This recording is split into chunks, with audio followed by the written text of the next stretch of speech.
got me, right? You see me. I'm walking around here. You can see me all the way back there. Right? All the way to the back of the room. I'm way over here. Okay, so this is how to get good video on a mobile device. Now, the thing about this is pretty much the same as how you would use one of these, a digital video camera, like a full regular one, because it's the same kind of methodology. The first thing is, you're doing it wrong right now. You're holding your phone like this. Landscape. For shit's sake. Turn it landscape. Now, the thing is that when you're recording, even if you're doing something for like, heaven forbid, TikTok, most what everybody sees video in is in landscape view. All of our phones, all of our monitors, laptops, tablets, everything, televisions, all that stuff is portrayed in landscape view. Your eye, your human eyes, are designed to see in an oval like this. That's landscape. All of our cameras are designed basically the same way as your eyeballs are. They're round. They have a focal point. That's a preferred focal point. And as it's going, these cameras now on our phones are starting to get to the point where we're going to start seeing virtual reality, augmented reality. So 2 video cameras will play at the same time for stereoscopic vision, just like your eyes. So always record like this.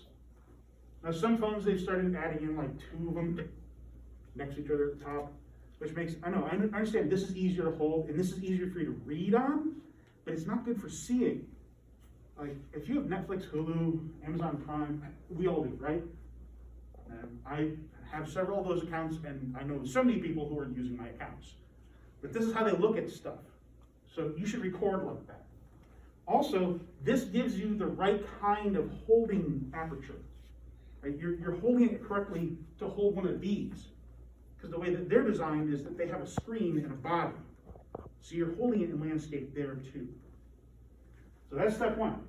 Landscape that. Landscape. Hold it in landscape. And put the cap back on. Okay. Number two. So this thing costs like $1,000. These are like 200. But still, you break it, you buy it, right? Get 2 hands on it. Just get both your hands on it. I don't want to see anyone drop this. I certainly don't want to see anyone drop these. Right? I don't want you to have to deal with that because you're going to buy me a new one. That's how that will work. And of course, if you're holding it, you're probably recording. If you drop it, I know exactly who dropped it, right? Mind you, there's some leeway. Like, it's not like you're going to be admonished and then kicked out of school. We'll just have to have you buy a new one, and that really slows things down. I only got 12. No, I only got 9. I didn't get the budget for the other 3. That's right. I only got 9. So, both hands on it. But how you use it, right? I see a lot of people doing this. You are a dynamic system. You are. You're a human being. You're a bunch of bones, which are made of calcium, which is metal, that are discrete objects that are being held together with like rubber bands. And then on top of it, you're exercise science students. You all tend to be kind of fidgety. You all seem to have, like my kids have ADD, and you all seem to as well. That's not a bad thing, that's a superpower, understand that. I know a lot of my students actually take Adderall and things of that nature because it helps you focus. That's okay. That's fine. You're super creative. You're super physical. That's a superpower. It's awesome. It's difficult though, if you're holding a phone, you're gonna jiggle. So you wanna get your elbows in. You bring your elbows to your sides as best as possible when you're holding these things. Because then it keeps you from doing this. Keeps you from doing this. Right? You want to get them in. You want to turn. I'm sorry, I got to write that down. You want elbows in. Goes in. 2 hands. Right? Elbows in. Get those elbows in. Next, you really want to to turn with your core, you don't want to turn the phone like a head, because then your footage comes out kind of bumpy and quickly shifts. It makes people watching it sick. You know this. Everyone in this room, myself included, have watched things online. And when someone's holding their phone like this, and they're running, and you're watching, you're like, oh boy, I'm getting just car sick watching this. Yeah, don't do that to people. That's really awful. It sucks. It's painful. You know it's painful. You've experienced it. So, we want to hold that phone, both hands, sideways, to get the best kind of view, landscape view, right? We want to get our hands on there. We don't want to occlude the camera. Right, hold it in.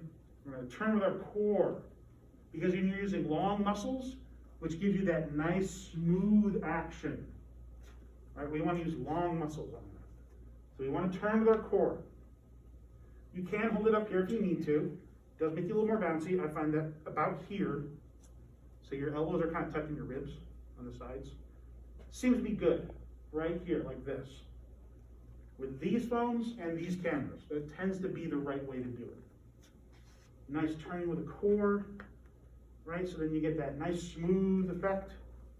You better be recording me, because you're going to put this on YouTube, by the way. Okay, so I'm going to write that down. Turn with core. Core. Big muscles, good. All right. Now the next thing is something that you can set on your phone, on your camera of your phone. If I can turn mine on, see it. Done. I'm not sure if you can see it. Maybe it's thinner. But you see I have the grid lines on, right? You want to turn those on, because you're going to want to try and keep your subjects in the center 75% of the screen. All right, so I have my little grid lines on. You should turn them on too.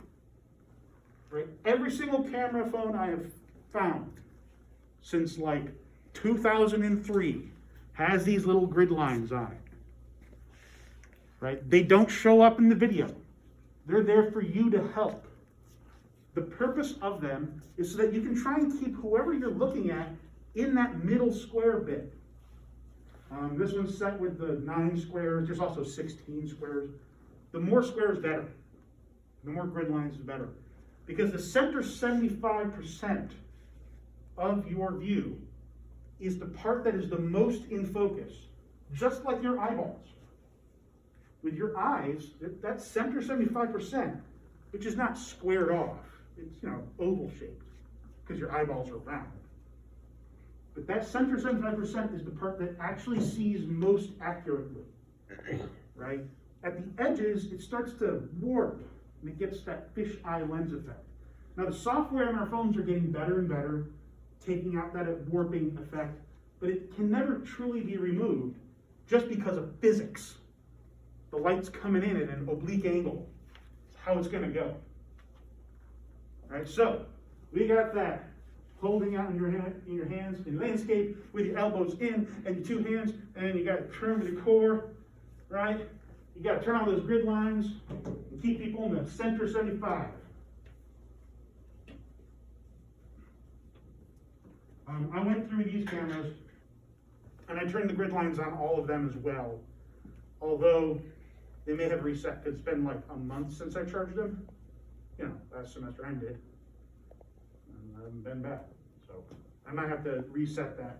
So if you find that off, that's a setting. Tell me, I'll show you how to turn it on. Center 75%. And then finally, if you can't get a tripod, you're going to have to become the tripod, right? Because again, we're dynamic creatures. I'm being super animated right now, although I always talk with my hands because I'm Italian, right? But that's just the thing. Like, as a human, you cannot help but move. You're not meant to stand still.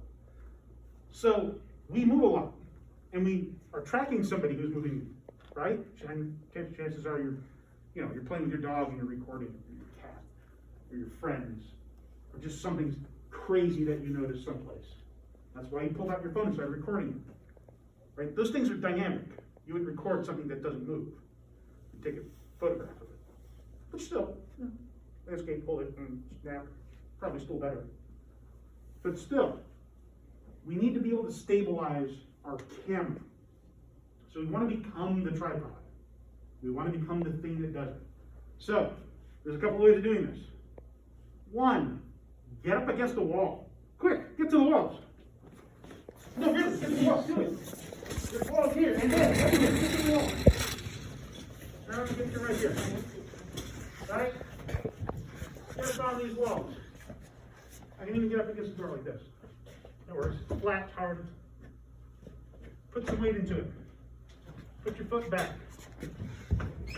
One foot up against the door or wall. 1 foot out. Lean against it. Take your body weight out of the equation. You can still turn with your core and kind of rock against the wall. Right? That's going to help you a lot. It's going to make your photos and your videos so much more stable. You want to take your body weight out of consideration. Another thing you can do is the same sort of thing. If you can get to a doorway, they work great. You get a doorway, it's the same thing. You put 1 foot next to it, put your shoulder into it, get the other foot out. Right? Like really, it's super stable. You can also do this at a desk. Quick, back to your desk. Don't stop recording. Don't stop believing either. Right? This is very useful. I've always been like a big fan. As soon as cell phones could take video, I was like, this is the way you should be taking notes in class. Right? Because you get direct playback. So, turn your desk into a tripod. You sit there, get your elbows on that desk. Put your body into the right? Put your body weight into the desk, put your elbows into the desk, just take your body out of consideration. Take it out. That way, this is so stable, and it's not bouncing. This is about as stable as you can get it to be. This really helps. This is the way that you get those. So, become the tripod. Become the tripod. Okay. There's 2 considerations that we have as well. 2 last ones that you will see more of when we're actually using digital cameras. That's light and sound. Right? So, with light, this is the best kind of light right here. Diffuse. Right? There's no hard shadows because I have these lights on. There's nothing really like penetrating and blasting any direction. There we go, that one.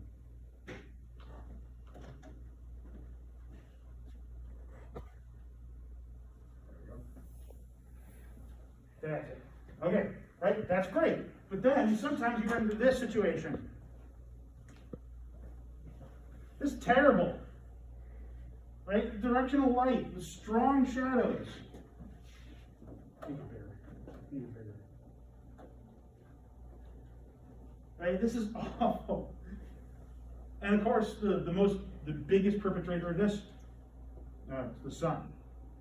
If you're outside and you're using your phone, this is going to really screw things up.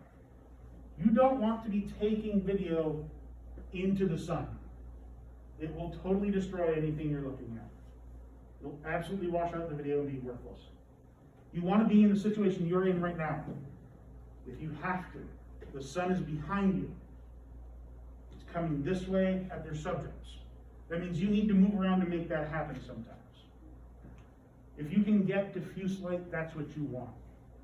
This is why if you really pay attention in movies, television shows, with real people, with actors, whenever they do an outside scene, you'll often notice that they choose a cloudy day because then they don't have any strong sun effects. Unless they want to wash it out, they just don't go outside. They do stuff on a soundstage. And of course, the final one is sound. Sound.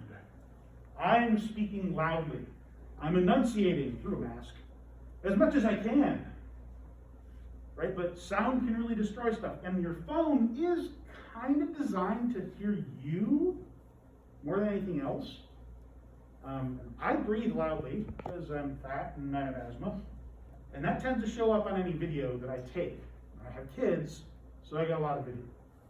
In fact, that phone is mostly full of video of my kids.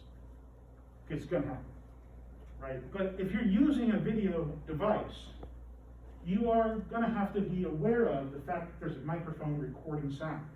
Now these ones, digital video cameras, the microphone sort of points face outwards, the same direction as the lens.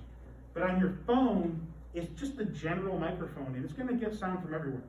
I do find this tends to help, that whole putting this there, because if you put it here, you're not as close to your mouth. So you have to be careful about sound in that situation. Outside, of course, you can't really do too much about it. All right, so that's our 5 steps to getting good video. And cut.